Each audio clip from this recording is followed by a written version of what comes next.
Warning, this fanfiction contains infantilism. Please leave now before... I like trains. So, I was thinking here. I was thinking for a while. Oh, man. About the way that this might work. And it came to me while I was listening to the... Warning. 2 more chapters. She gets your diaper on you. No, don't, Patricia pleaded as the diaper was still under her bonnet. Because...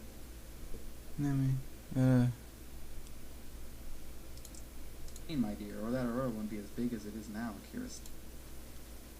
I'm The betrayal confused. of Kami-san, I'm going to kill you right here. And Patricia ran forth at a... It was a really important question, too. Shit. Panties right from under her. Well, I completely forgot. Just beautiful. Oh, well. Oh, I haven't even said the title. This is The World of Dreams by Shanatan2131. Chapter 7. Family Affairs? Somewhere within the world of dreams, in an unknown room, a dark portal appeared out of nowhere. Akira Kogami, along with Patricia Martin, who was following closely behind, stepped through it, entering the room. Patricia currently looked like she was in a trance, as her eyes were blank and there was no life in her. Waiting inside the room already were 2 of Akira's underlines, Hirori Tamura and Misao Kusakabe. Upon seeing their master, they both stood up and welcoming her back, but then took guard upon seeing Patricia and drew their weapons at the girl. "You," Misao growled, walking up to Patricia with the "kill this girl" written on her face. "What the hell do you think you're doing here? You got a lot of nerve showing your face around here after what you did to Mrs. Kuroi," Hirori said, flipping open her sketchbook and reading her ballpoint pen. "You must be itching to die here." "Mother, you stop it now," Akira stated sternly, shooting both girls a terrifying glare, making them back up. "You will not be forgiven if you so much as lay a finger on her. Do I make myself clear?" "But master, why are you defending her? You know she works for Kami-sama," Misao said. "She's the only one coming in here barking orders, thinking she's running the place, and never gives you the respect you deserve." "Yeah, she's right," Hiyori spoke up. "Kami-sama may run the world we're in right now, but we've always swore our loyalty to you, master." So wait, she's the master? Oh man, that's really wonky now. "Well, things are different now. I defeated Patricia and forced her into a dark diaper," Akira stated, lifting up Patricia's skirt, revealing the dark diaper she was wearing. "She lost the battle to her true feelings, and now she is under my control. I still don't trust her. She may be pretending to be like that traitor Ayano did to us," Misao shouted. "First she talks back to you, then she had the nerve to go and question your plans, and now she goes and joins Konada's team. I want nothing more than to beat the snot out of her for betraying us." "Yes, and your master's pleased that you feel that way. But the way things are looking, we can't expect to do anything with those brats running around ruining my plans." "Then let us at them," Misao yelled. "That Konada Inzumi is always stopping me from showing my affections to Hiragi. I want to stomp that face of hers into the ground. No, I will not allow it. I can't afford to lose any of you. And plus, last time you 2 fought those girls, you were both defeated. That was different back then. I know I can beat the blue-haired bitch of you. Let me fight her again. Despite coming to terms with her true feelings, Konada still hasn't worn the magical diapers yet, so we can still take control of her. You 2 can't even beat a fly with its wings cut off, so what makes you 2 weaklings think you can find those other girls and win this time?" Patricia smirked, now leaning against the wall. "Hey, master, why don't you get rid of those 2 losers and let me stand by your side? I'll serve you great in many ways than one." "Care to say that again, first year?" Misao said, stomping over to where Patricia was standing. "Listen, I'm much older than you, and plus you're nothing but a newbie here. Don't go thinking... Oh shit, my scroll wheel fucked up. Thinking you're some big shot because master wanted you to join our group. Just like the rest of us, you were beaten also. Like you 2, I underestimated Minami and let my guard down. That won't happen a second time," Patricia said. Misao is now just a few inches from Patricia's face. "Yeah, you're in the same boat as just the 2 of us, so don't go thinking you're hot shit, or you won't be in this world long enough to see a master rule it with an iron fist." I should say the same for you. Now do me a favor and step back. I don't like other girls besides Master getting this close to me. The sight of you makes me want to gag. Why don't you make me, Miss Ao taunted back. I tried to warn you, Patricia. All of a sudden lift up her knee and planted in Miss Sue's stomach, knocking the air out of her. Patricia then jumped in the air above Miss Ao's head and roundhouse kicked her in the cheek, knocking her across the room. No, Miss Ao, he shouted and started scribbling and on her sketchbook. What do you think you're doing attacking out the blue like that? She yelled as a flaming ape made of ink came to life out of her sketchbook. Go kill that bitch now, she ordered. The flaming ape howled into the air, beating its chest with its fist, then ran towards Patricia, making the ground tremble beneath her with each step it took. Without flinching, Patricia summoned her sword and sliced the ape in half. With no effort at all, it fell to the ground as a pool of ink. Is that all that got? No wonder you two lost so easily, Patricia taunted. Hell no, I'm just getting started. Yori waved the ballpoint pen in the air like a magic wand. Suddenly a pool of ink came to life as a giant fist with spiked knuckles and lunged at Patricia. Patricia jumped out of the way, avoiding the giant fist completely, and charged up her magical energy. Bloody wave, she shouted, releasing a red shot wave of energy from her sword, destroying the fist and striking Hiroi at the same time. The shockwave cut Hiroi from right shoulder all the way down to the left side of her hip. She was laid in a pool of her own blood. Bloody shield, Patricia then yelled again, waving the sword in front of her, creating a shield to block a sword that came from a game character controlled by Misao. I was confused for a second there. Alright, Skank, try beating my Akuma Swordsman game, Misao shouted, mashing the A button on the controller she used to control her game characters. The Swordsman character kept swinging away at Patricia, trying to cut her, but the blonde-haired girl kept dodging swing after swing with no effort. I'm not sorry to burst your bubble, but I've beaten that game 3 times already, so I know how the character's weakness. Bloody rising, wait, what? Patricia's sword surrounded itself with a red aura. She then charged forth and sliced the swordsman character in half, then came in close and delivered a brutal slash across Miss Ao's stomach. She dropped the game controller and hit the floor like a ton of bricks. Ouch. Both Misao and Yori were lying face down, heavily wounded, drowning in their own blood. Eey. Patricia walked closer to the unconscious Misao and pointed her sword at the girl's neck, ready to kill her when suddenly she found herself surrounded by a blue-colored wind. The force of the wind began getting more powerful and started inflicting deep gash wounds all over her body. She screamed in agony as more parts of her body were being cut. My, someone's naughty. Someone's a naughty little girl now, isn't she? Akira spoke in an angry tone. I gave a warning. I thought I told you to play nice and not play the boss. She yelled. I don't work for Kami-sama anymore. You don't work for Kami-sama anymore. You work for me now. Know your place. Please forgive me, Master, Patricia pleaded. I promise to never disobey you again. Yeah, I know you won't. After I'm done with you, you won't want to wet yourself without my say-so. Akira slowly started closing her hand. As the hand closed, one surrounded Patricia's body and started spinning faster, making her scream out in pain even more. Don't let this happen ever again. Akira jerked her fist down her side, and Patricia's battered and bloody body was slammed to the ground. As Akira turned and walked away, Patricia slowly picked herself up and looked her in the eyes. After Akira took a few steps back, wondering how she recovered so quickly, and if she was going to attack. To Akira's shock, Patricia suddenly dropped to her knees, bent over, pleading. I will never disobey again, Master. Akira sighed and turned and walked away. Just as I thought, that girl is far too strong. I got lucky attacking her while she was weak. She cursed to herself. Unless I do something soon, the strength of her magical energy could overpower the dark types and will have no effect on her anymore. I have to do something about this. She snapped her fingers. Female-looking monsters wearing nurse uniforms appearing again, treating the girl's wounds, and Akira stormed out of the room. The fuag. Line! Sorry if I'm being really, blargity blarg blarg blarg.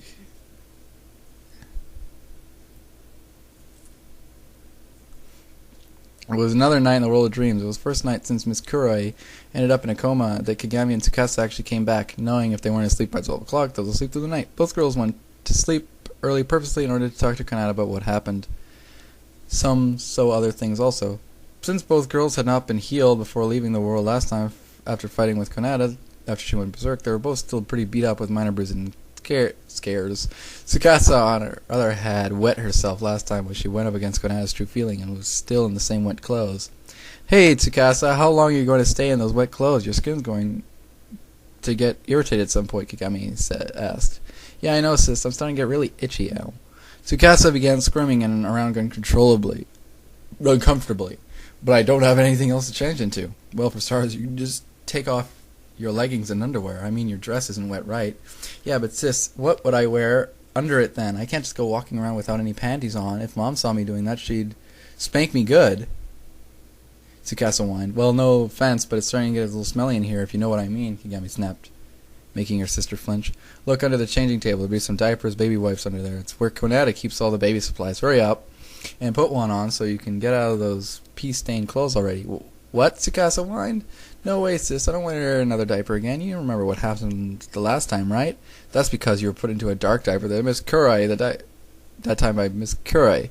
The diapers that Konata keeps in here are some kind of special diapers that are supposed to keep your true feelings from being drawn out when a person is really stressed out. Now stop crying and put one on. But sis, Tsukasa continued whining, no buts unless you want to get yours kicked.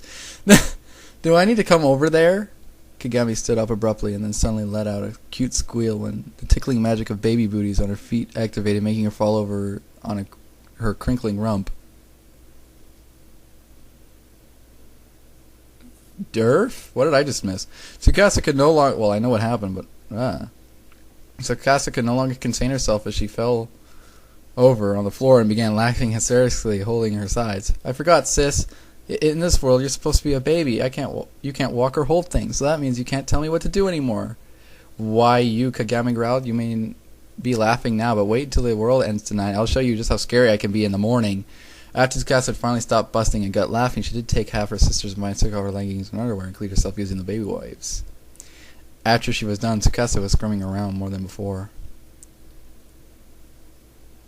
What's the matter? Now you have to pee, or is it starting to get a little cold down there? Kagami smirked. A little of both. Hey sis, I've always wondered, but how come no one has come after you yet trying to bring out your true feelings? Is it because you always wear diapers in this world? Yeah, I think that's the reason. Kagami looked down at her diaper. I mean, just like everyone else in this world, I have problems. But I guess it's thanks to Konata that I'm still sane and don't feel my true feelings are going to be brought out while I'm in here. Hey, Kagami, yeah, Konata-chan sure does like to take care of her little baby, Tsukasa teased, making her older sister blush. Kagami's face went bright red and steam came seeping from her head. No, that's the reason why I'm always dressed like this. It's okay, sis. You don't have to explain anything. Huh? Tsukasa smiled warmly at her sister. One night I was going to ask to borrow some notes from your math class to do my homework when I saw you sprawling in bed reading a manga wearing nothing but a pajama shirt and a diaper. Oh, fuck. You're kidding me, right? Oh, Dargherg. You didn't notice me, so I quickly shut the door and wondered what was going on and why you were dressed the way you were. I thought you were sick or something. I came back a couple of hours later, finding you sleeping, so I covered you up. Then I looked over and saw the book you were reading. It was Magical Baby Girl Kimmy, and then I knew that you were a big fan of the ABDL community. Kagami was shocked from all the information that was extremely cliche. She has taken in at the moment. The whole time she thought she was being careful not to let her secret out, but her air-headed sister of all time was the first person to find out. You must think of me as a weirdo for liking this kind of stuff, don't you? Kagami asked, not being able to look her little sister in the eye. I can't really be a big sister to you if my desires are to be treated like a baby. Still smiling, Tsukasa walked over and patted her sister over the head. Listen, Kagami, no matter what, you will always be my big sis, and nothing will ever change that, she said. So what if you like wearing diapers? You were wearing them when you tried to stop Miss Curio from kidnapping me. You also confronted my true feelings while wearing them. You don't know how happy it has made me when you said that you also depended on me. Only you could have done something so brave. Because of that, I got my powers and able to fight alongside you. How does she know that? Now, thank you, Tsukasa. Wow, thank you, Tsukasa. You made me feel better about myself. Kagami reached over and embraced her sister. The two went hugging for a full minuet when Tsukasa began screaming around again. It's cold to sit down when you're not wearing anything under, you know. No, I wouldn't. I've never gone commando style before, Kagami giggled. But if you want to be hard-headed and catch a cold in this world, then be my guest, she joked. Can you even get sick in this world, sis? Yeah, you know how Konata has been coming to this world a lot longer than we have, right? Well, she once told me that if you ever get some kind of magical sickness in the world, that's like the flu then? Kagami leaned over and whispered into her sister's ear. First you have to bend over, and then Tsukasa suddenly cringed. And then they hammer it in just to make sure it stays in. After a few days you start to feel better.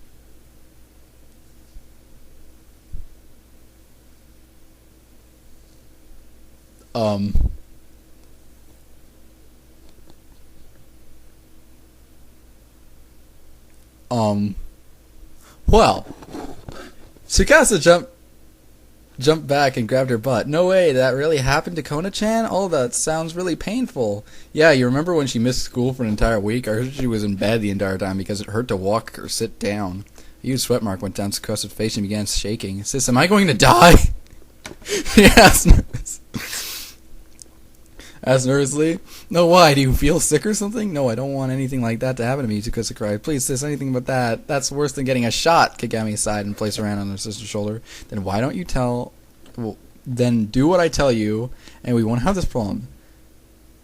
It's only until Konata gets back, so stop crying about it. Tsukasa blushed, and she was about to protest again. Then she saw a shocked look on Kagami's face, and that she was shaking. Sis, what's wrong? Why do you look so scared? Suddenly she was lifted off the ground by someone and carried over to the changing table, sat down by that person. Aw, did my poor little Tsukasa having another accident? This woman spoke in a caring and soothing voice. Just hold still and Mommy will make it all better in a jiffy. Mom! Tsukasa nearly shouted out. Mom? No way. What are you doing here? Kagami asked, clearly shocked. Miss Hiragi just looked at the eldest twin daughter and smiled. Don't worry, sweetie. Mommy will check your diaper in a sec, but first I have to get your older sister into hers first. Well, wait, I don't need a diaper like sis does. Tsukasa sat and faced her mother with pleading eyes. Hey, what's that supposed to mean? I don't need them either. I just miss Hiragi. What the fuck? Hairballs.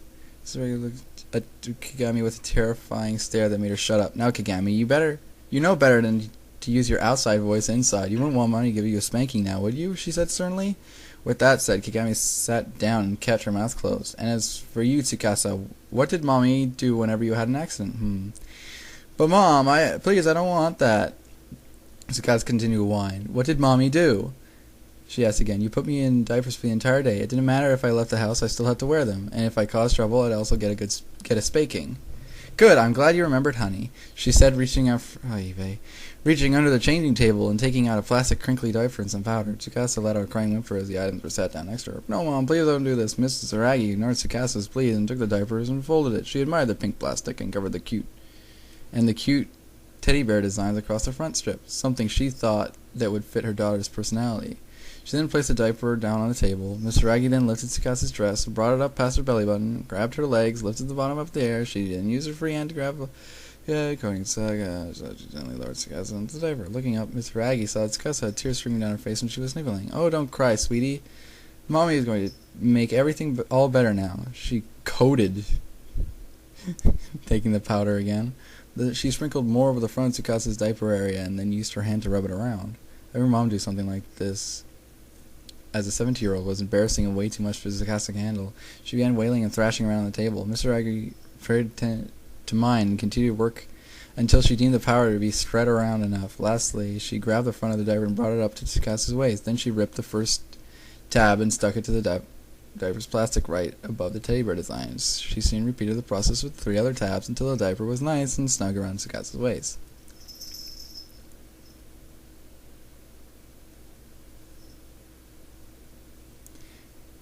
Now, that wasn't so bad, was it, Mrs.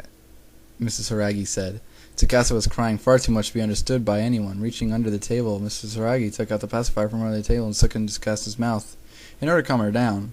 It worked because her crying turned into sniffling. Mrs. Hiragi then walked away and turned to Kagami and smiled. Okay, Kagami, it's your turn now. You know, if I hadn't seen you take that diaper from under the table, there's no way I would have let you put it on Tsukasa. Kagami glared. Now tell me, just who the hell are you? Kagami, what in the world's gotten into you? I'm your mother, can't you see that? And you know I don't approve of you using that kind of language, like, young lady. Not taking her eyes off the person in front of her, Kagami stood up and transformed into magical girl form. Wait, she can do that in any point she wants? Okay, Mom, then let me redirect my question. What are you doing in this world, and how do you get here? Well, that's a silly question, she smiled. I'm just here to see my 200 little angels, and nothing else. Okay, so tell me. What would you do if I called Kami-sama a bitch? What would you do?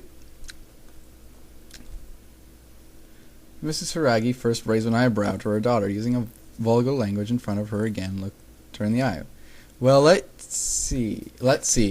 What would Mommy do? She forced a smile. First, I'd have to wash that dirty mouth of yours with soap. She then suddenly vanished and appeared right behind where Kagami was standing. Then Mommy would have to kill you for insulting Kami-sama.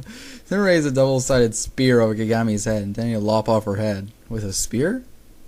The spear had two different types of blades. One blade looked like a demonic-looking demon's wing, fuck's sake. And the other one looked like a wing that belonged to an angel. That's like an ass-rape catechus. As if you can pronounce it right. If I can pronounce it. Miss Hiragi swung her weapon with all her might, and she suddenly struck by electricity that fell from the sky. While Mr. Hiragi was still staggering from being hit with lightning, Kagami jumped out of the way with her hands in front of her. "Hopefully!" she shouted, firing a fireball at her mother, knocking her through a wall. Chikasa's eyes nearly bulged out of her head. She could not believe what she just saw. She just jumped off the table and ran to the sister and began ranting non-understandable words through the pacifier. Kagami looked over with an annoyed look. Her face just plucked the pacifier in the sister's mouth. "Hey sis, what do you think you're doing? Why did you just attack Mom like that?"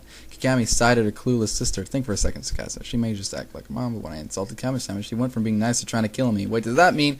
"Yeah, it means that's right. Mom's getting control of Kami-sama. Unless we want to be killed, we have to fight her." "No, not Mom," Tsukasa cried. "Sis, I can't do that." "Tsukasa, will you snap out of it?" Kagami yelled, making her sister flinch and fall back on her padded rump. "You think I want to fight Mom? Also, we don't have a choice. If we die in this world, then who's going to save Mom and our friends?"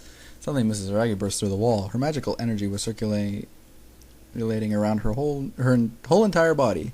The flow of her energy was so strong that both Kagami and Tsukasa felt as if they were being showered with bricks. "How dare you raise your hand to your mother, Kagami, you ungrateful little brat." So this is going to be another fight scene?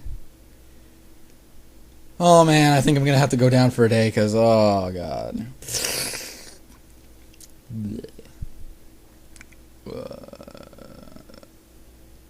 Man, my stomach hurts. What the fuck? Mom, please snap out of it. We're your daughters, Tsukasa and Kagami. Please don't tell me that working for Kami-sama made you forget, Tsukasa pleaded. "Tsukasa, it's no use. She can't hear you," Kagami said sadly. "Just like we had to fight our other friends to save them, we have to fight Mom to save her." "But why? Why did Mom get put into a dark diaper? She was always happy at home. She's not troubled like you and me were." "There seems to be some kind of mix-up, Tsukasa sweetie. I'm not wearing a dark diaper because I work for Kami-sama.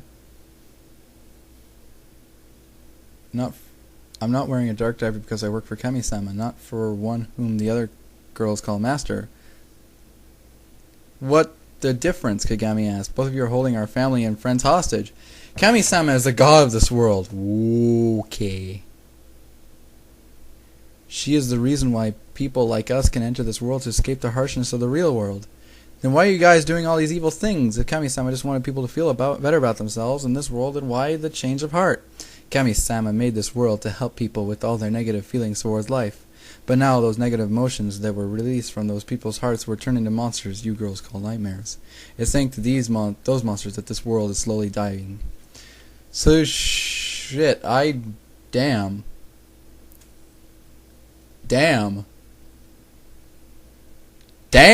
Like, damn!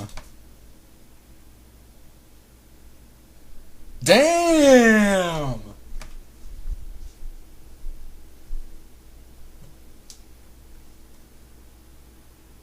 Damn!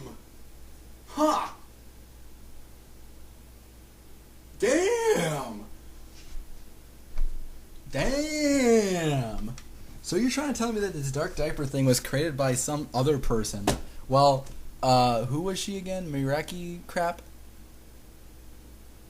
Fuck. Kami-sama is created this world. There's a person trying to rule over it. But Kami-sama's trying to blow his shit out of her. Badefa. Kabuldafa.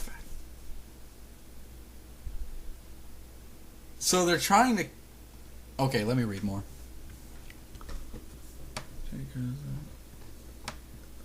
So she kidnaps her loved ones, turns them into slaves, and kills off anyone else who enters this world so their negative feelings don't cause any more damage to this world?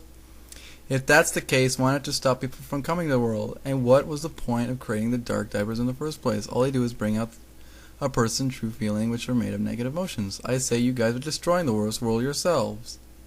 We needed more people like you and your friends to help us fight. The dark diaper does bring out a person's true feeling. And when that person is taken over by the under Kami-sama's control and help fight the darkness that destroys this world. But they didn't ask for this. I sure as hell didn't ask to be brought to this world, neither did Tsukasa, but you steady force innocent people to fight your battles against their will. That's wrong. Yes, it's wrong, but it must be done, Kagami dear, Mrs. Haraki said, holding out her hand. The real reason I came here today was to ask you to join Kami-sama's forces. The one your friends calls Master has betrayed Kami-sama. She's using the drivers for her own personal usage. If more people enter this world and are taken over by their true feeling and end up in that girl's control, then there's no hope for any of us. Forget about it. I guess that means we have two enemies now, Kami-sama and Master, Kagami said, clenching her fist. Yeah, sorry, Mom, but we won't help you do more bad things. Sis and I will stop you, Tsukasa said. Mrs. Hiragi sighed sadly. It's a shame that I have to kill my own two daughters, she said, charging up her magical energy. But I will do anything for Kami-sama. Suddenly two tiny fairies beings appeared on her shoulders. The first fairy had short dark purple hair and had dark violet eyes, wearing a purple kimono with a staff in her hands. The second fairy had short light brown hair and hazel-colored eyes, wearing a yellow-colored kimono with a shield in her hands. No way, is that our two older sisters, Inori and Matsuri? Kagami asked. Why are they with Mom? Mrs. Hiragi quickly dashes forth and swings her blade at Kagami. She's not fast enough to react in time, but Tsukasa quickly jumps between Kagami and her mother and blocks the blow with Iron Fan's defense move. Oh my god, I cannot talk. Kagami quickly comes around and shoots off another fireball at her mother, trying to hit her, but it was blocked by a yellow see-through shield that was created by Matsuri. Inori then waved her staff and launches a giant ball of lightning, hitting Kagami dead on, sending her flying across the room and toppling on the floor afterwards. No, sis! Tsukasa cried, turning around and running towards Kagami. Mrs. Hiragi comes from behind and slashes her across the back. Where's that other girl? Tsukasa screamed as she dropped dead on the floor, too stunned to process what happened to her. That was way too easy. I thought you girls were way stronger than that, Mrs. Hiragi stated, walking to Tsukasa, who was still on the ground, not moving. Matsuri flew from off her mother's shoulder and went to go check on Tsukasa. Looked like you didn't cut her deep enough, Mom. She's still alive and already stopped bleeding. Well, she's lucky that Mom didn't even use half her power with that last attack just now. She'd been cut in half, Inori said, giggling. Now, girls, you know it's not nice to make fun of your sister's misfortunes. Hiragi smiled, pointing her blade at Tsukasa's head. Just hold still, honey. I promise to make this quick and painless. Suddenly, a massive sized fireball comes flying at the three, but Matsuri jumps in front and blocks the attack with her shield. Where the hell did that come from? Inori asked. Get away from her, Kagami growls, walking through the smoke created from the fireball. I said get away from her now, Kagami screamed this time. Her magical energy began flowing throughout the entire room, crushing her mom and two sisters. Like hell, I'm going to sit down and you sit around and you... Like hell, I'm going to sit around and you three hurt Tsukasa. I don't give a damn if you're my family. What this power? Kagami wasn't this strong a second ago. Could it be your feeling for Tsukasa making her this strong? Inori asked. Her magical energy. It's crushing me, Matsuri said. She could no longer keep herself in the air and hit the floor. Kagami dashed forward. God damn it, Harrison. With her hand in front of her. Hofle Hana! She yelled, shooting hundreds of mini fireballs at the three. Matsuri was still being pinned down by Kagami's overwhelming magical energy to block the attack this time. So Miss Hiragi twirled her spear in front of her like a fan and blocked the attack herself. She then ran forth, gripping her blade and thrusting it forward. Oh man, poor Harrison. But Kagami jumped above the blade and delivered a swift kick to her mother's face, then shot her again with another massive-sized fireball. Miss Hiragi was thrown back and knocked through the shelf where the extra diapers and baby stuff was kept. No, Mom, Inori yelled, and then faced Kagami with an angry look on her face. What the hell do you think you're doing, Kagami? She yelled, waving her staff in the air. Suddenly, flaming meteors came what the fuck? Falling from the sky, coming right at Kagami. Kagami ran down and was able to dodge most of them, but she was hit a couple times after leaving her burned, battered, and bruised. But that did not stop her. Now it's my turn. Gale fist, Kagami yelled as her fists surrounded with wind. Kagami ran forth and punched at Inori, but suddenly was blocked by Matsuri's shield again. Good job, sis. Now let me take care of this trash. Ice Crusher, Inori yelled. Kagami's whole body was suddenly encased in a giant block of ice. Now you're dead, Lightning Breaker. Lightning fell from the sky, creating a six-sided star, striking Kagami while she was still frozen. The ice did shatter from the attack, but Kagami did not fall. She was still on her shaky feet, staggering from left to right, trying not to fall over. Is that all you got? She panted out. Rai Kayama! Kayama. Another bolt of lightning fell from the sky, coming towards Inori, but once again Mitsuri blocked the attack. Damn, not again! Kagami cursed. Whatever I throw, Mitsuri blocks. And then Inori gives a power spell. How do I win? You don't win, Inori said. You refused to join sides with Kami-sama, so you're going to die here today. Like hell, I'm going to sit here and get my ass kicked by a couple of pint-sized fairies. Kagami taunted back. That's pretty big talk for a baby in a wet diaper, Mitsuri teased. If you're thinking that your friends are coming to save you, then think again, Kami-sama Kami-sama has already thought 2 steps ahead and already sent more of us to kill off your little friends. What? Kagami asked. You leave Konata and the others out of this. Tell Kami-sama to get her ass out of here now and fight me. What's the point? Inori said. I mean, if you can't beat us, then there's no way you could stand a chance killing Kami-sama. Now I think it's time we ended this. Inori began waving her staff and around, charging up another magical spell. Kagami tried to move, but pain would not let her move the way she wanted. She then threw her arms over her face, bracing herself to get hit again. Excuse me?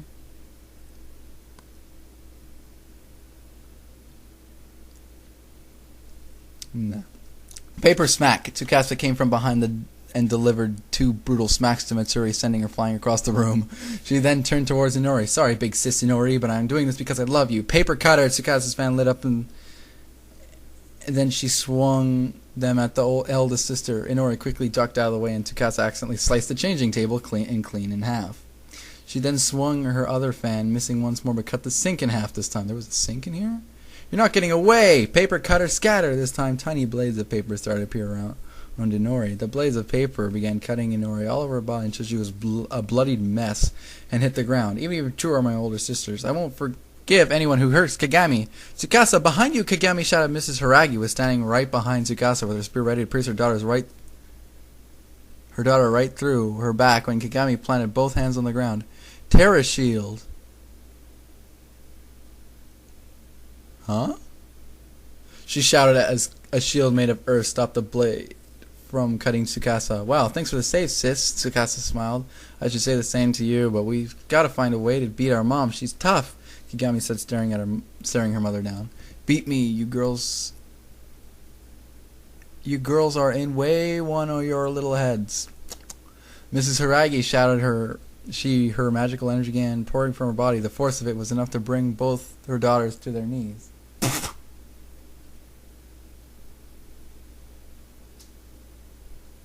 That was not a regular mosquito.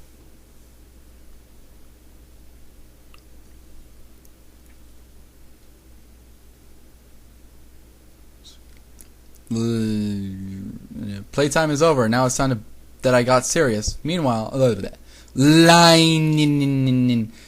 the school nurse's office, Yutaka is taking care of Minami, who is still badly hurt from her battle with Patricia. The slash wound across her chest was slowly healing, thanks to one Yutaka's stuffed animals. It was blue and green tone, and the slime it gave off had healing properties, so Minami's life was no longer in any danger. Minami-chan, why did you go and fight alone? Yutaka cried. If I had been there to help you fight, you wouldn't hurt as badly as you are now. Now, Yutaka. We both know that if you would have joined the fight, then Minami would have ended up dead because she would have been too busy protecting you to worry about fighting. A voice said from behind a person. She has short green hair and glasses on her face. She wears a police uniform and had 2 Desert Eagle pistols at her side.